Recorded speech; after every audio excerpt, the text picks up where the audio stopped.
Two filing cabinets. All right.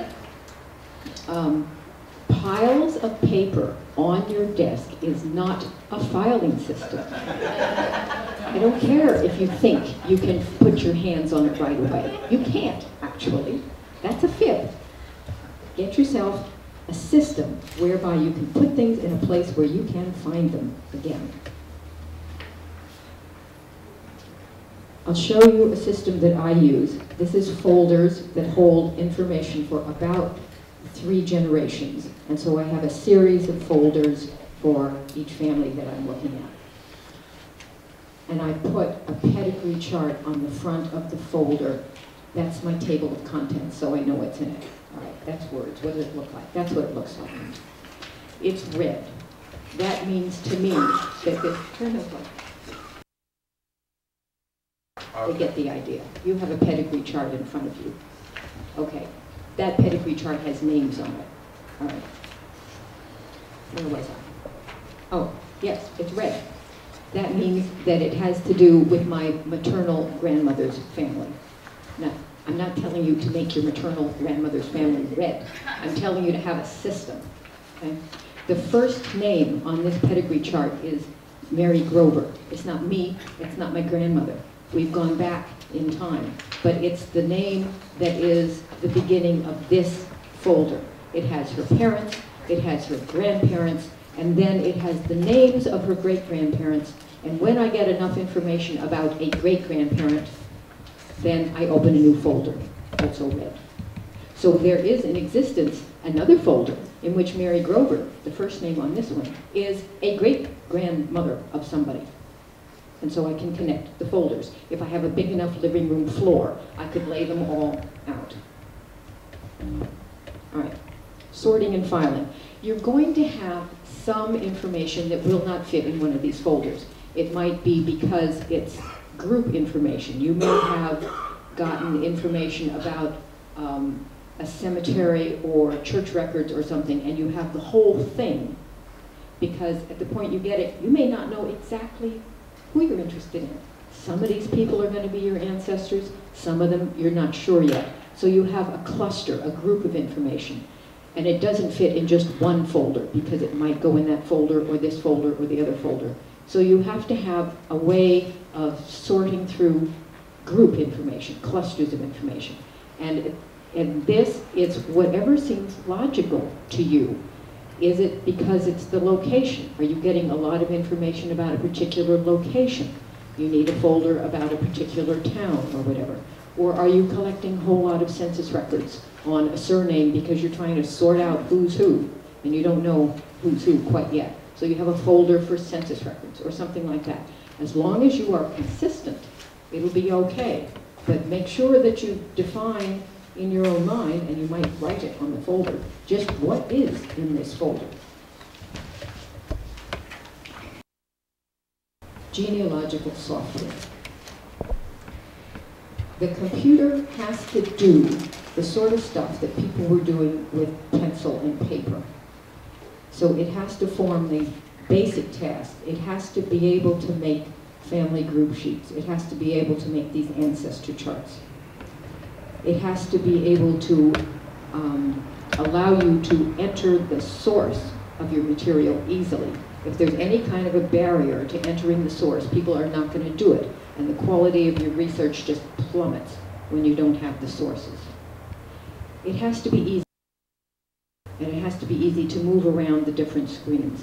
You can only try this out to decide what works for you. Now, I have a Mac. So I use Reunion. It's the only software, genealogical software I know for a Mac, and it's a whiz-bang piece of software. I like it. I don't know anything about any other kind of software, so don't ask me. Find somebody who has one of those PC things. All right, numbering system. Every person has to have a unique ID, and we use numbers. This is very helpful when you have a John Knight who has a son, John Knight, who has a son, John Knight. Yeah. For 13 generations, I had to keep them straight. So they all have to have a number. don't think you're going to be smart and think of your own system. It's not going to work as well as one of the systems that's already in place. And if you're using a computer, don't worry about it. Your computer does it all automatically. This is called the Anantafel system. It's used to work with your ancestors. It's like the pedigree chart or the ancestor chart. And there are numbers for each position on a pedigree chart.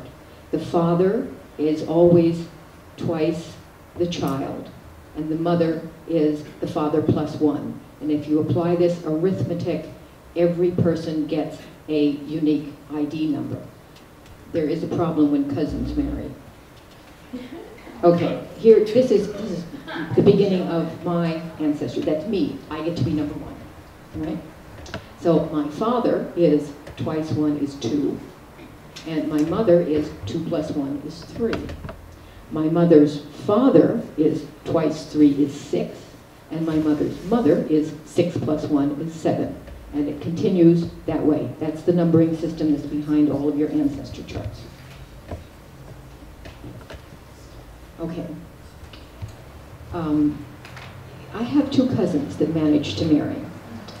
I have a Daniel Warren and Elizabeth Whitney, and they had 2 children, Hannah and Daniel. Okay? Hannah got married and had a son, John. Daniel got married and had a daughter, Hannah. John and Hannah were cousins, and they got married. So if you go back on the pedigree chart, you get to a point where there's 2 different positions for parents, but they are the same parents. So do you give a person 2 different numbers, or how do you handle it? There isn't any solution to this. It's a problem. It's a problem that doesn't have a solution. But there is. But it messes up your chart. Okay? And as a calligrapher, I sometimes do pedigree charts for people, and it puts a kink in your tree. Yeah? It's going to happen. All right. There is another numbering system called the register system, and I need a volunteer. Can I have you as a volunteer? I want you to go over to that, the chair over there. There's a bag on the floor, and if you look down in that bag, you'll find a little tan journal from the New England Historic. It's all right, pull things out, put them on the floor, dump the whole thing, whatever. Just don't eat my lunch. Yeah, that one. That's the one. Yeah, hold that up so people can see it. Yeah. The register system is named for this particular journal, which has been published for decades and decades and decades by the New England Historic Genealogical Society.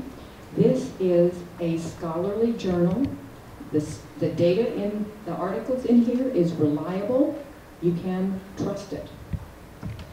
And it has a numbering system that's called the register system, and other publications use it.